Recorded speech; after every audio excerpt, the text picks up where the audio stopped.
O ronco que silenciou o desespero. Aline acordou mais uma vez com as mãos trêmulas e a respiração curta. O relógio marcava 4h17 da manhã, mas ela já estava há horas sem dormir. Não era o primeiro dia assim. Há quase um ano, uma dor aguda no lado direito da barriga a acordava como um socorro mudo, como se algo dentro dela gritasse por ajuda. Os médicos tinham dado nomes complicados para aquilo: diverticulite aguda, inflamação crônica, risco de perfuração. Remédios fortes, dietas restritas, exames que machucavam mais do que aliviavam. Mas nada adiantava. A dor voltava sempre, pior a cada vez, como uma sombra que não se desgrudava dela. Naquela manhã, enquanto se encolhia na cama com as lágrimas escorrendo pelo travesseiro, Aline ouviu o marido, Rodrigo, murmurar em sono: Deus, ajuda ela. Era a terceira vez naquela semana que ele sonhava alto, como se até no inconsciente carregasse o peso daquela cruz. Rodrigo, um homem simples, operário de uma metalúrgica, já tinha vendido a moto que usava para trabalhar, gasto as economias em consultas particulares e até pedido emprestado ao irmão. Mas a doença de Aline não respeitava sacrifícios. Os médicos falavam em cirurgia de emergência, em riscos, em preparar a família para o pior. Foi então que a vizinha, Dona Maria, bateu à porta com um prato de sopa e um convite que soou como um fio de esperança: minha filha, na congregação cristã eles oram por quem está sofrendo. Não custa nada ir, Deus faz milagres lá. Aline nunca tinha entrado numa igreja da congregação cristã no Brasil. Quando criança, sua avó a levava a um templo cheio de luzes e música alta, onde as pessoas dançavam e gritavam. Mas aquilo que viu na CCB foi diferente. O prédio era simples, sem luxo, com paredes brancas e bancos de madeira envernizada pelo tempo. As irmãs usavam vestidos longos e modestos, os irmãos, camisas abotoadas até o pescoço. Não havia banda, nem telão, nem palmas. Só vozes unidas cantando hinos antigos, a capela, como se cada nota saísse direto da alma: Jesus, refúgio seguro, em ti confio e espero. Ela se sentou no fundo, envergonhada, com as mãos apertando a bolsa como se fosse uma tábua de salvação. Rodrigo, ao seu lado, não sabia nem como se portar. Mas quando o ancião, um homem de cabelos brancos e voz serena, anunciou que era a hora das orações, Aline sentiu algo estremecer dentro dela. Os irmãos se ajoelharam, uns ao lado dos outros, e começaram a clamar a Deus em voz baixa, mas com uma intensidade que a fez arrepiar. Não eram palavras decoradas. Eram súplicas de quem conhecia a dor e acreditava que alguém lá em cima ouvia. Senhor, pelo sangue de Jesus, cura nossa irmã que está aqui sofrendo. Dá-lhe força, Pai, porque só tu podes. Aline não aguentou. As lágrimas caíram sem controle, e quando uma irmã de rosto marcados por rugas de sabedoria se aproximou e colocou a mão em seu ombro, ela desabou: eu não aguento mais, irmã. Os médicos falam que pode estourar a qualquer hora. Tenho medo de deixar meus filhos. A irmã, chamava-se Clara, apenas apertou sua mão e disse: Deus não abandonou você. Ele vai te curar. Só acredite. Nas semanas seguintes, Aline voltou. Não por obrigação, mas porque ali, entre aqueles irmãos que não a conheciam mas oravam por ela como se fosse família, sentia uma paz que nenhum remédio lhe dera. Aprendeu os hinos, mesmo sem ter afinidade com música. Participou da Santa Ceia, comendo pão e bebendo vinho com reverência, como se aquele gesto simples a ligasse a algo maior. Ouviu testemunhos de pessoas que haviam sido curadas de câncer, de dívidas impossíveis, de vícios que as destruíam.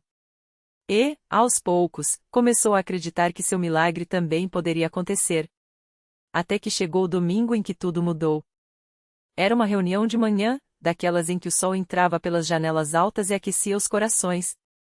Aline tinha acordado com a dor mais forte do que nunca, como se uma faca lhe cortasse por dentro. Mal conseguia ficar de pé.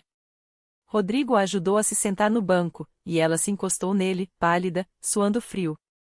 Se for hoje, Senhor, que seja aqui, pensou. O ancião estava lendo a Bíblia quando, de repente, Aline sentiu um calor estranho na barriga, como se uma mão invisível a tocasse. Depois, um som. Um ronco. Não era qualquer ronco, era o barulho que saía dela, alto, contínuo, como se algo dentro de seu corpo estivesse se mexendo. Ela levou as mãos à barriga, assustada. Os irmãos ao redor perceberam e se viraram, alguns com os olhos arregalados. Glória a Deus, alguém exclamou. O ancião interrompeu a leitura e se aproximou. Irmã, o que você está sentindo? Aline não sabia o que dizer. A dor, que há meses a torturava, tinha sumido. Simplesmente sumido. Em seu lugar, só aquele ronco estranho, como se o corpo estivesse se reajustando. Ela se levantou, trêmula, e deu alguns passos. Nada doía. Nada ardia. Eu acho que estou curada, gaguejou. O templo inteiro se encheu de louvor. Irmãos se abraçavam, irmãs choravam. O ancião ergueu as mãos e liderou uma oração de gratidão. Senhor, tu és fiel. Tu ouviste o clamor da tua filha. Naquela mesma tarde, Aline foi ao médico. Os exames mostravam que a inflamação havia desaparecido. Os divertículos, que antes ameaçavam romper, estavam cicatrizados. Isso não tem explicação médica, disse o doutor, coçando a cabeça. Mas se você acredita que foi um milagre, quem sou eu para duvidar? Um mês depois, Aline estava de pé diante da congregação, dando seu testemunho. Vestida com um vestido simples e azul, as mãos ainda um pouco trêmulas de emoção, ela contou como Deus a tinha livrado. Eu pensei que ia morrer. Mas Deus mostrou que a minha vida tinha um propósito. Não foi só a barriga que sarou, foi a minha fé, foi o meu medo, foi a minha família. Rodrigo, ao seu lado, segurava a Bíblia que ganhará dos irmãos. Os filhos, que antes viam a mãe se contorcer de dor, agora a viam sorrir. E quando o ancião anunciou que no próximo domingo haveria um batismo nas águas, Aline soube que era a sua vez. Quero ser batizada, disse ao marido naquela noite. Quero me entregar de vez. Hoje, sempre que alguém pergunta como ela sarou, Aline responde com um sorriso, foi na congregação. Não com música alta, não com show, mas com irmãos que oraram por mim como se eu fosse deles. Aprendi que Deus não precisa de espetáculo para fazer milagres. Ele só precisa de um coração que acredite. E quando o ronco na barriga é lembrado, sim, porque aquele som estranho ficou marcado na memória de todos, os irmãos sorriem e dizem, foi Deus arrumando a casa dela. Porque na CCB, os milagres não são contados com alarde. São vividos com humildade, como sinais de que, no meio das dores do mundo, há um pai que ouve, que cura, que nunca deixa seus filhos sozinhos. Aline não imaginava que aquele batismo seria só o começo. Nos dias que se seguiram, ela sentiu o corpo responder de um jeito que nem os médicos explicavam. As dores que a acordavam de madrugada, como facas cravadas nas costas, foram diminuindo até sumirem. Os exames que antes mostravam inflamações graves voltaram com resultados que os próprios médicos olhavam desconfiados. Isso não é normal, disse um deles, coçando a cabeça. Parece que seu organismo se regenerou. Mas o maior milagre não estava só no físico. Era no jeito como Aline passou a enxergar a vida. Antes, ela vivia reclamando do marido que trabalhava demais, dos filhos que bagunçavam a casa, da conta que não fechava no fim do mês. Depois daquele dia, tudo ganhou outro sabor. Ela começou a acordar mais cedo para preparar o café do marido com um sorriso. Brincava no chão com as crianças como se o tempo não tivesse peso. E nas reuniões da igreja, quando via uma irmã com o rosto marcado pela preocupação, ia logo abraçar. Deus não esquece de ninguém, irmã. Eu sei. Um domingo, durante o culto, o pastor falou sobre gratidão. E Aline sentiu algo apertar seu peito, como se Deus estivesse dizendo, agora é sua vez de contar. Ela se levantou, com as mãos trêmulas, e começou a falar. Não com palavras bonitas, mas com a verdade crua de quem tinha sido tirada do fundo do poço. Contou das noites de choro no banheiro, do medo de não ver os filhos crescerem, da vergonha de pedir ajuda. E depois, da mão que a segurou quando ela achou que ia afundar. Quando terminou, o templo estava em silêncio. Não daquele silêncio constrangedor, mas daquele que vem quando o Espírito Santo está falando através de alguém. Depois, uma irmã se levantou e disse, eu também tenho uma doença que os médicos não curam. Irmã Aline, ora por mim? E então outra. E outra. Até que o pastor pediu para todos se ajoelharem, e a igreja inteira se encheu de vozes clamando, não por espetáculo, mas por fé pura. Anos depois, Aline ainda vai à CCB toda semana. Agora, ela é uma das que chegam cedo para arrumar as cadeiras, para abraçar quem chega com o coração partido. Às vezes, quando uma visita pergunta como ela tem tanta força, ela aponta para o altar e diz: lá é onde Deus me encontrou. Não foi com fogos de artifício, não foi com promessas de riqueza. Foi com irmãos que choraram comigo e uma paz que não vem deste mundo. E quando algum novo irmão conta que está doente ou desanimado, ela sempre repete a mesma coisa, com aquele sorriso que só quem foi curado da alma conhece: vem, meu irmão. Deixa eles orar por você. Porque aqui, Deus ainda faz o que os homens dizem que é impossível. Naquela mesma igreja, anos depois, entrou um homem chamado Roberto.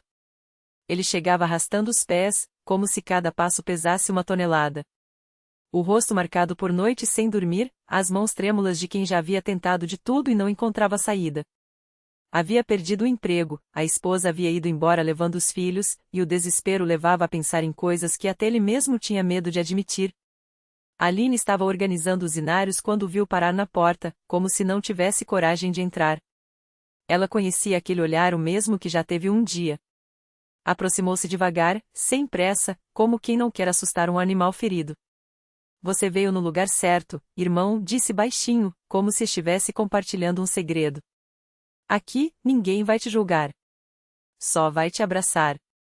Roberto tentou sorrir, mas os lábios não obedeceram. Só balançou a cabeça, como quem não acredita mais em nada. Aline não insistiu. Apenas o levou até um banco nos fundos, onde ele pudesse ficar um pouco sozinho, mas não tão longe a ponto de se sentir abandonado. Quando começou o culto, Roberto não cantou. Não levantou as mãos. Só ficou ali, olhando para o chão, enquanto as vozes ao redor entoavam a glória a Deus nas alturas, paz na terra aos homens de boa vontade. Mas algo naqueles cânticos o incomodava, não era o barulho, era a paz. Uma paz que ele não sentia há anos. Depois da pregação, o pastor pediu para quem quisesse oração ficar de pé. Roberto não se mexeu. Mas então, como se uma mão invisível o puxasse, ele sentiu os joelhos fraquejarem. Antes que percebesse, estava ajoelhado no mesmo chão onde Aline um dia havia derramado suas lágrimas. Irmãos que nem conhecia se aproximaram. Mãos se apoiaram em seus ombros, vozes sussurraram palavras que ele não entendia direito, mas que soavam como bálsamo. Alguém orou: Senhor, este filho teu está quebrado, mas o Senhor não desiste de ninguém. Outro completou: Deus, dá a ele um motivo para sorrir de novo. Roberto fechou os olhos e, pela primeira vez em meses, não sentiu raiva. Sentiu alívio. Como se algo muito pesado tivesse sido tirado de suas costas. Não houve voz do céu, não houve luzes brilhantes. Só aquele calor nos ombros, aquelas vozes unidas, e uma certeza que nascia dentro dele: aqui, eu não estou sozinho. Quando abriu os olhos, Aline estava agachada ao seu lado, com um copo de água. Melhor? Perguntou ela, como quem já sabe a resposta. Roberto assentiu, ainda sem palavras. Mas dessa vez, o sorriso veio sozinho. Nas semanas seguintes, Roberto voltou. Primeiro, só para ficar no fundo, ouvindo. Depois, começou a ajudar a arrumar as cadeiras. Um dia, arriscou cantar um hino. Outro dia, contou sua história para um grupo de homens que, como ele, haviam conhecido o fundo do poço e encontrado uma escada na CCB. Um ano depois, Roberto estava de pé diante da igreja, dando seu testemunho. Não falava de milagres estrondosos, mas de um que acontecia devagar, o milagre de uma vida sendo reconstruída, tijolo por tijolo, pela graça de Deus e pelo amor de irmãos que não desistiram dele. Eu vim aqui pensando que não tinha mais jeito, disse, com a voz embargada. Mas Deus mostrou que, onde o homem vê um fim, ele vê um recomeço. No banco dos fundos, Aline sorria. Não era um sorriso de quem já viu tudo, mas de quem ainda se maravilha a cada vida que Deus toca. Porque na CCB, os milagres não são coisas do passado. São histórias que acontecem toda semana, em corações que se rendem e mãos que se estendem. E assim, a igreja continua de portas abertas, não porque as paredes são bonitas, mas porque dentro dela, Deus ainda escreve finais felizes onde o mundo só enxerga pontos finais. Naquela mesma noite, enquanto o irmão que havia compartilhado seu testemunho ainda se abraçava com os que o cercavam, uma mulher chamada Marisa entrou pela porta dos fundos, quase sem ser notada. Vinha com o peso de uma dor que nem as lágrimas conseguiam aliviar. Há meses, seu filho de 16 anos, Lucas, estava mergulhado em um vício que o afastava de tudo, da escola, da família, até de si mesmo. As noites eram um martírio de orações sem resposta, até que uma vizinha, irmã da CCB, a convidou: "Vem, Marisa. Lá tem gente que entende o que é lutar no escuro e ainda assim acreditar na luz." Ela veio sem esperança, só com o desespero de quem já tentou de tudo. Mas ao sentar no banco, algo diferente aconteceu. Não foram palavras bonitas ou promessas vazias. Foi o silêncio respeitoso dos irmãos, o aperto de mão firme do obreiro que se sentou ao seu lado e disse apenas: "Deus não esqueceu de você." E então, como se o Espírito Santo soprasse ali mesmo, Marisa sentiu uma paz que não vinha dela. Não era a solução do problema, mas a certeza de que, pela primeira vez em muito tempo, ela não estava sozinha. Na semana seguinte, Lucas apareceu na igreja. Não por vontade própria, mas porque um grupo de jovens da CCB, aqueles que ele antes evitava, foi até a casa dele. Não com sermões, mas com uma bola de futebol e um convite: "Vem jogar com a gente, irmão."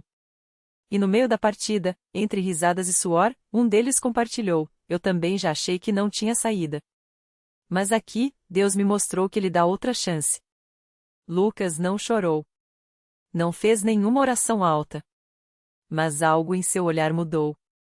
Os dias se passaram, e o que era um convite para jogar bola virou um lugar na classe de jovens, depois um abraço no culto, até que uma noite, durante a oração final, Lucas se ajoelhou. Não foi um milagre instantâneo, as marcas do vício ainda estavam lá, a luta continuava, mas era o início de uma reconstrução. Sua mãe, Marisa, via o filho voltar a sorrir, a comer à mesa, a falar de planos. "Não é que Deus tirou o problema como num passe de mágica", ela dizia aos irmãos, "mas Ele me deu algo melhor, a força para caminhar junto com meu filho, um dia de cada vez." E assim, como acontece tantas vezes na CCB, o milagre não foi só para Lucas ou para Marisa. Foi para a irmã que orou por eles em segredo, para o obreiro que não desistiu de visitar a família, para os jovens que escolheram ser instrumentos de Deus em vez de julgar. Porque na congrega, os milagres raramente vêm com trovões. Vem com mãos estendidas, com orações persistentes, com amor que não cansa de semear, mesmo quando a colheita demora. E a igreja segue de portas abertas, não porque promete soluções fáceis, mas porque ali, entre pessoas comuns e corações sinceros, Deus ainda faz o que só Ele pode fazer: transformar cinzas em beleza, choros em cânticos, e vidas partidas em testemunhos que inspiram outros a crer. No domingo seguinte, Lucas entrou na congrega pela primeira vez depois de meses. Não foi por obrigação, nem por pressa de ver resultados. Foi porque, naquela manhã, enquanto Marisa arrumava a camisa social que ele tanto gostava, a mesma que usava antes das crises, ele olhou no espelho e viu algo diferente. Não era o corpo ainda frágil, nem os olhos marcados pelas noites sem sono. Era um brilho que não vinha dele mesmo. "Mãe, acho que hoje eu vou", disse, tão simples quanto quem decide tomar um café. Marisa segurou o rosto do filho entre as mãos, como fazia quando ele era pequeno, e sentiu as lágrimas escorrerem sem aviso. Não eram lágrimas de dor, mas daqueles momentos em que o coração entende antes da razão: algo estava mudando. Na igreja, ninguém fez alarde quando Lucas sentou-se nos bancos de trás, perto da porta, como se ainda precisasse de uma saída rápida. Mas tinha gente que notou. O obreiro João, que todas as quintas deixava seu serviço mais cedo para passar na casa deles com um pão caseiro e um versículo anotado no papel de pão. A irmã Clara, que orava por Lucas todas as noites, mesmo sem ele saber.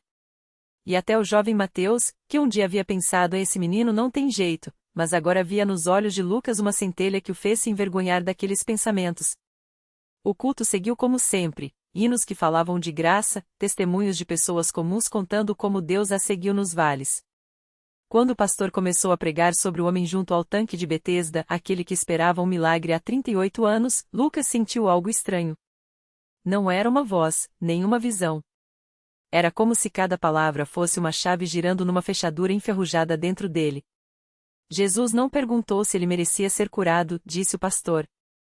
Ele perguntou: "Queres ser são?" Às vezes, o milagre não é a cura instantânea. Às vezes, é a coragem de responder assim quando tudo dentro da gente grita não. Lucas baixou a cabeça. Lembrou das vezes que havia gritado com a mãe, dos remédios jogados fora, das noites em que implorava para Deus tirá-lo dali. Mas também lembrou da mão da irmã Lúcia, que segurou a dele no hospital sem dizer nada. Do obreiro que chegou com sopa quando ele não tinha força nem para abrir a porta.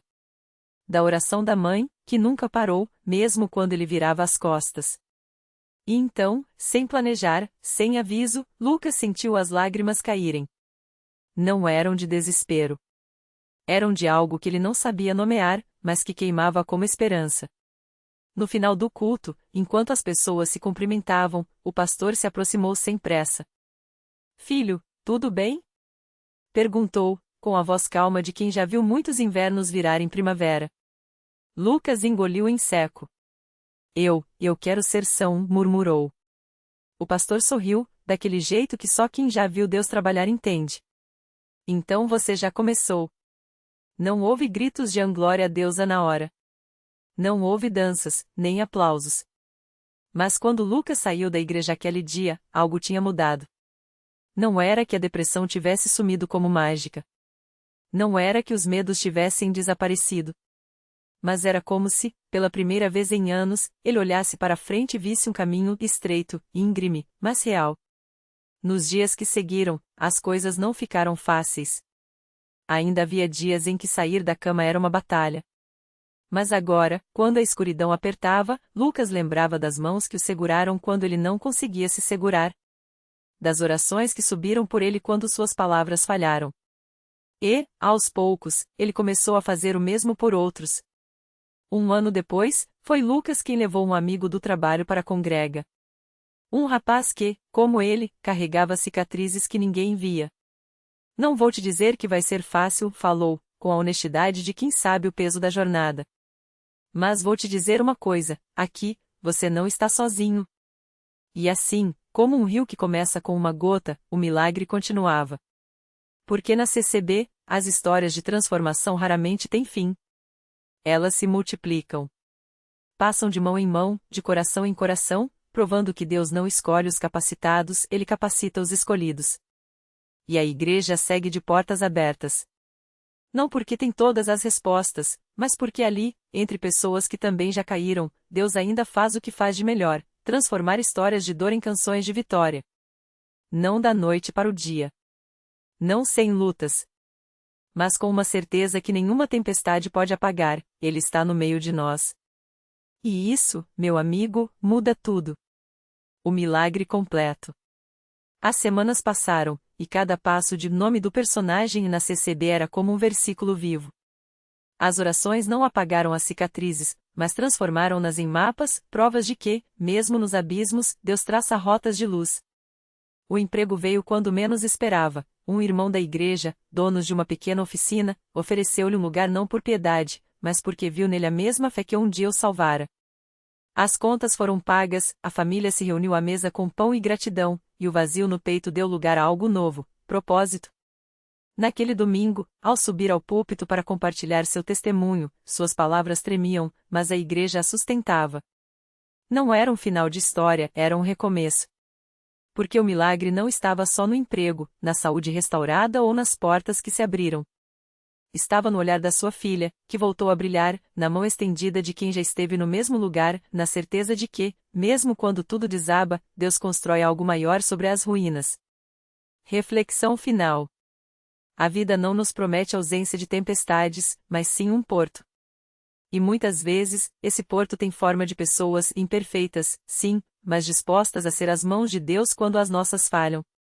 O milagre não é a falta de lutas, mas a graça de não lutar sozinho. Lição de vida. Deus não escolhe os fortes para abençoar, Ele abençoa para fortalecer. Seu chamado não é para os que já têm tudo resolvido, mas para os que, como o nome do personagem, ousam acreditar que até as feridas podem se tornar sementes. E assim, a igreja segue de portas abertas não como um museu de santos, mas como um hospital de almas, onde cada história de queda é o prefácio de uma vitória que ainda está por vir. Porque no fim, o maior milagre não é o que Deus faz por nós, mas o que Ele faz em nós quando entregamos nossos cacos nas suas mãos. E isso, meu amigo, muda tudo.